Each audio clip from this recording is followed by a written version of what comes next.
अस्सलाम वालेकुम lovely parents, welcome again to मम्जी टॉक्स। आज का वीडियो होने वाला है ऑन किस तरह से बच्चों में स्लीप रूटीन इंट्रोड्यूस करें और उसकी इम्पोर्टेंस क्या है, वो सब हम आज के वीडियो में डिस्कस करेंगे। तो वीडियो स्टार्ट करने से पहले मेरी आपसे रिक्वेस्ट है एज यूजुअल कि प्लीज मेरे चैनल को सब्सक्राइब करिए और वीडियो को एंड तक देखिए, इसे लाइक करिए। मुझे सपोर्ट की बहुत ज़रूरत है ताकि मेरे जल्द से जल्द 1000 सब्सक्राइबर्स हो जाए और चैनल मोनेटाइज हो जाए और बहुत अच्छी क्वालिटी की वीडियोस मैं आगे भी आपके लिए लेकर आऊं। तो चलिए वीडियो को स्टार्ट करते हैं। तो स्लीप रूटीन की ज़रूरत क्या है? तो सबसे पहले हम इसी को समझेंगे कि why there is a need to introduce any sleep routine और bed time routine in kids. तो जैसे इन्फेंट्स होते हैं, छोटे बच्चे होते हैं, न्यू बॉर्न होते हैं, तो मोस्ट ऑफ द टाइम्स वो सोते हैं, उनके लिए कोई रूटीन की जरूरत नहीं होती है। वो खुद ही सो जाते हैं, बार बार सो जाते हैं। Most of the times feed लेते हैं, थोड़ी देर प्ले करते हैं एंड देन सो जाते हैं। तो जैसे जैसे बच्चे बड़े होते हैं, जैसे उनके सॉलिड स्टार्ट होते हैं, तो उनका नैप टाइम कम हो जाता है और क्योंकि वो ग्रो भी कर रहे होते हैं, तो उस वजह से उनकी जो डेवलपमेंट है, उनका माइंड जो है ना, वो बहुत सारी और चीज़ों में इंगेज हो जाता है। तो स्लीप जो है उनके लिए इतना इम्पोर्टेंट नहीं होता है।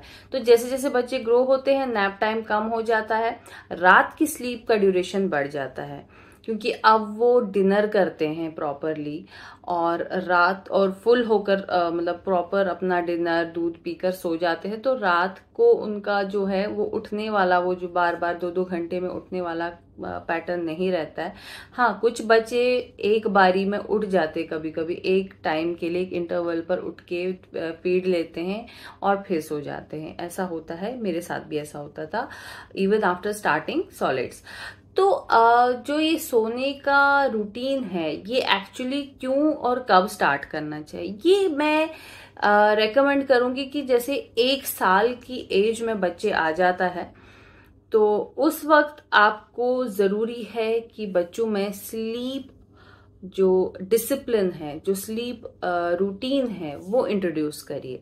अब ऐसा क्यों है? अब ऐसा इसीलिए है क्योंकि अगर हम बच्चों को एक प्रॉपर डिसिप्लिन्ड वे में नहीं सुलाएंगे तो वो हैफिजर्डली सोएंगे। मतलब वो कभी भी सो जाएंगे किसी भी और टाइम पर और किसी भी और टाइम पर उठ जाएंगे। कई लोग सुनते होंगे हम कुछ लोगों से कि बच्चा है, सोने दीजिए उसको, बहुत देर तक ज्यादा मत तंग करो, मत उठाओ या मत उसको फोर्स सुलाओ, अभी तो खेल रहा है या कुछ एक्टिविटी कर रहा है, तो क्या जरूरत है, अभी स्कूल थोड़ी जाना है। तो वो भी एक पॉइंट है क्योंकि जब स्कूल जाने लगेंगे, जब प्री स्कूल, प्रेपरेटरी स्कूल या नर्सरी स्टार्ट हो जाएगा बच्चों का, तब अगर हम ऑलरेडी पहले से ही प्रिपेयर होंगे तो उस वक्त हमें मुश्किल नहीं होगी। अचानक से स्कूलिंग का टाइम आ जाए और फिर हमें ये चीज इंट्रोड्यूस करनी पड़ेगी, तो उसमें उस टाइम में दिक्कत हो सकती है। क्योंकि बच्चे अगर पहले से ही एक डिसिप्लिन वे में सोते हैं एंड देन जागते हैं, तो उनका पूरा रूटीन एक डिसिप्लिन वे में होता है और जब स्कूल इंट्रोड्यूस होता है तब उनको ये दिक्कत नहीं होगी। क्योंकि अगर बच्चे जैसे देर तक सोएंगे, समझ लीजिए कि 2 बजे रात के या 3 बजे रात के सोएंगे, तो सुबह स्कूल 7 बजे किस तरह वो रेडी हो जाएंगे स्कूल के लिए। तो इसका नतीजा क्या होगा? इसका नतीजा ये होगा कि स्कूल टाइम भी वो एंजॉय नहीं करेंगे, बहुत ही क्रैंकी रहेंगे, अपना नाश्ता ठीक से नहीं करेंगे, स्कूल में लंच ठीक से नहीं करेंगे, ठीक है, और बहुत थके थके से, बुझे बुझे से लगेंगे। तो सिर्फ स्कूल ही नहीं, ओवरऑल जब बच्चे जैसे 8-9 मंथ्स के बड़े हो जाते हैं, इस एज को क्रॉस करते हैं, उस टाइम के बाद बच्चों की लाइफ और बच्चों की ग्रोथ बहुत ही इम्प्रूव हो जाती है और स्लीप रूटीन जो है वो उनको उनकी बाकी एक्टिविटीज और उनकी स्लीप रूटीन जब पूरी डिसिप्लिन वे में हो जाएगी तो सब बैलेंस हो जाएगा। अब इसको और बेटर तरीके से समझते हैं। अब फॉर एग्जाम्पल आप 1 साल के बच्चे को स्लीप ट्रेन कर रहे हो, तो 1 साल से 2 साल के बीच जो भी बच्चे होते हैं उनकी यूजुअली 11 से 14 आवर्स के बीच की रिक्वायरमेंट होती है सोने के लिए। तो फॉर एग्जाम्पल रात का आप शेड्यूल कर लीजिए 10 घंटे की नींद। फॉर एग्जाम्पल आप बच्चे को 10 बजे सुलाते हो या 9 बजे सुलाते हैं, एक स्टैंडर्ड टाइम सेट करते हैं, आपने 9 बजे बच्चे को सुला दिया, तो 9 बजे से लेकर सुबह 7 बजे अगर आप उसको उठाते हो, तो रेगुलरली अगर यही टाइम रहता है तो उसकी बॉडी का जो अलार्म है वो ऑटोमेटिकली उसको कैच करता, रिकॉर्ड करता है और ये एक हैबिट बन जाती है। तो अगली बार से वो फिर धीरे धीरे उसका यही पैटर्न बन जाता है उठने का। तो रात का 9 बजे से सुबह 7 बजे तक आपके 10 घंटे हो गए और बचता है बाकी के 4 आवर्स जो आप दिन में 1 या 2 नैप में कवर कर सकते हैं। फॉर एग्जाम्पल 7 बजे उठ गया बच्चा, कुछ एक्टिविटीज कर ली, खेल लिया, फिर बाद में 11 से 12 बजे तक आप एक नैप करवा सकते हो और बाद में फिर 2 से 3 बजे के बीच में आप दूसरी नैप करवा सकते हो। इस तरह से जब आप फिर रात का जो टाइम होता है 9 बजे और दोपहर की जो लास्ट नैप होता है उनके बीच में कम से कम जैसे 6 से 7 घंटे का अगर ड्यूरेशन रहेगा तो उसमें बच्चे काफी एक्टिविटी करेंगे। अगर सोएंगे नहीं तो उसका नतीजा ये होगा कि वो रात को टाइम पर सोएंगे और कंप्लीट सोएंगे, विदाउट एनी डिस्ट्रैक्शन सोएंगे और सुबह भी फ्रेश उठेंगे अपनी पूरी नींद कंप्लीट करके। या एक इंटरवल में अगर वो उठते हैं रात को दूध के पीने के लिए, क्रेविंग होती है उसके लिए उठ के दूध पीते हैं और फिर सोते हैं, दैट डजंट मैटर, उनकी नींद फिर भी पूरी हो जाती है और सुबह अपने रेगुलर स्केड्यूल के अकॉर्डिंग जैसे वो उठते हैं तो उससे क्या होता है उनकी एक स्लीप डिसिप्लिन बन जाता है और उसका रिजल्ट ये होता है वो टाइम पर उठते हैं, टाइम पर एक्टिविटीज करते हैं, टाइम पर अपना खाना खाते हैं। खाना खाना भी बहुत इम्पोर्टेंट है और कहीं ना कहीं सोने के साथ खाना वाबस्ता है, उससे रिलेटेड है।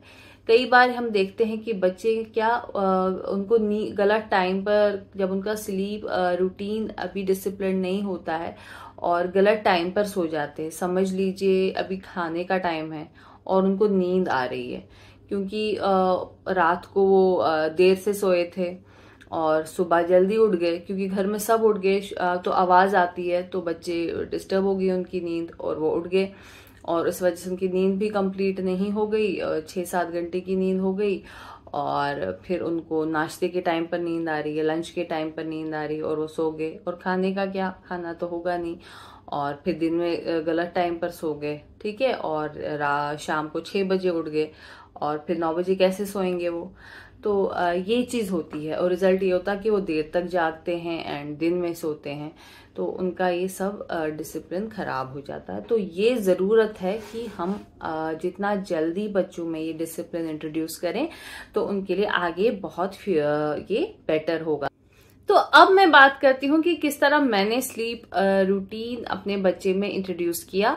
तो मैंने क्या किया था, एक ब्लू कलर का नाइट लैम्प रखा हुआ था, उसके अलावा मैंने हल्का सा पीछे म्यूजिक चलाती थी मैं हमेशा से, जब से वो 3 महीने की थी तब से हम लाइट म्यूजिक लगा के उसको सुलाने की कोशिश करते थे और वो सो जाती थी और ये फिर चलता था। उसके अलावा हमने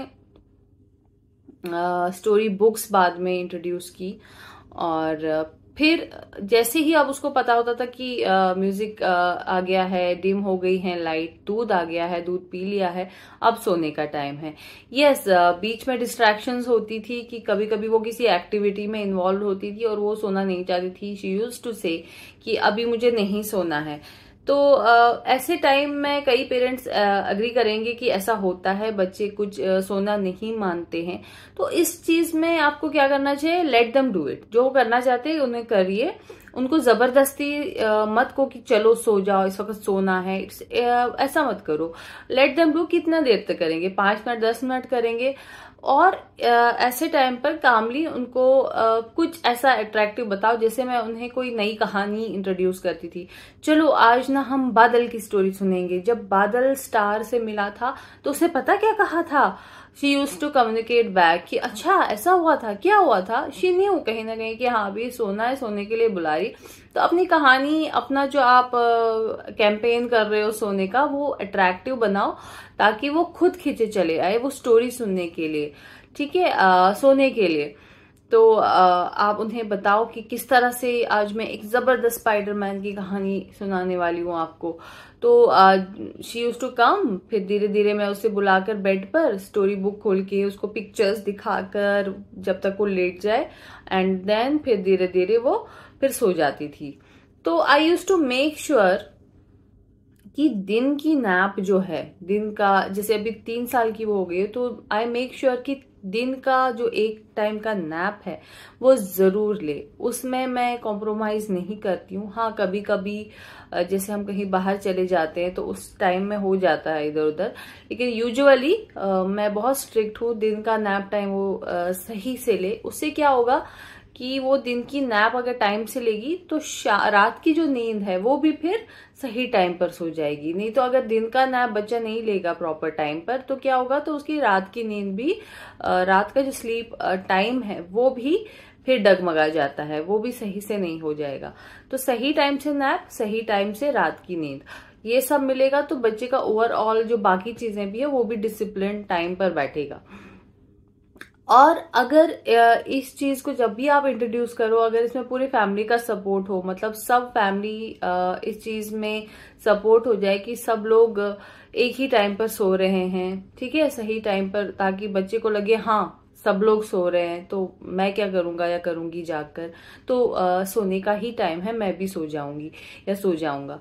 तो इस तरह से स्टार्टिंग में जब तक उनकी हैबिट डेवलप ना हो जाए तब तक अगर पूरी फैमिली सपोर्ट कर ले इस चीज को तो बहुत हेल्पफुल रहेगा। और अगर बच्चे सही टाइम पर सोते हैं, सही टाइम पर नैप करते हैं, तो आपको भी रिलैक्स करने का टाइम मिलेगा, अपने लिए मी टाइम मिलेगा, आपकी जो एक्टिविटीज है जो आप करना चाहते हो उसके लिए आपको टाइम मिलेगा। तो ओवरऑल फैमिली के लिए भी बेनिफिशियल है और बच्चे की ग्रोथ एंड डेवलपमेंट और उनकी बॉडी के लिए भी बहुत ही बेनिफिशियल है कि अगर एक प्रॉपरली हम एक स्लीप ट्रेन करें बच्चे को, बेड टाइम रूटीन सेट करें तो बहुत ही हेल्पफुल रहता है। तो ये था मेरा आज का वीडियो। मैंने आपके साथ अपना एक्सपीरियंस शेयर किया कि किस तरह मेरा क्या एक्सपीरियंस रहा, क्या चैलेंजेस रहे बेड टाइम रूटीन सेटअप करने के लिए बच्चों के लिए, और इसकी इम्पोर्टेंस क्या है। मुझे उम्मीद है कि आज का वीडियो आपके लिए बहुत हेल्पफुल रहा होगा। अगर मेरा वीडियो आपको पसंद आए तो प्लीज इसे लाइक करिए और मेरी चैनल को सब्सक्राइब जरूर करिएगा।